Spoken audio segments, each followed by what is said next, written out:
ნაციონალური მოძრაობა წინასაარჩევნო კამპანიას იწყებს, სადაც წარმოდგენილი იქნება მერობის კანდიდატები და ასევე ის ადამიანები, ვინც გენციყრის 2014 წლის ადგილობრივი თვითმმართველობის არჩევნებზე ნაციონალური მოძრაობის წევრები აუცილებელ გამარჯვებაზე საუბრობენ, რადგან მოხდეს იმ უსამართლობების აღმოფხვრა, რომელიც დაგროვდა ბოლო პერიოდში. მამუკა ჩიქოვანის განცხადებით წერტილ უნდა დაესვას ქვეყნის უკუსლოს კრიმინალის ზრდას და კანონ მმართველობას. ყრილობა დღეს 18 საათზე გაიმართება.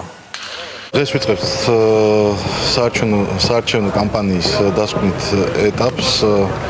ამ ბრძოლაში ჩვენ აუცილებლად გამოვალთ გამარჯვებულები და ამ გამარჯვებით ჩვენ გავაჩერებთ ქვეყნის უკუსლოს. წერტილი დაესმება კრიმინალის ზრდას, კანონურ მმართველობას. ჩვენ შევძლებთ რომ ერთად ავამუშავოთ ეს ქვეყანა. კენც ვიყრე ქალაქ ყვარელში და მე მინდა მიმართო ყვარლელებს რომ რეალურად ეს იქნება ნამდვილად გადამწყვეტი ბრძოლა და ჩვენ ყველა ერთად მოვაგვარებთ იმ პრობლემებს, რომელიც ამ ხნის განმავლობაში დაუგროვდა მოსახლეობას.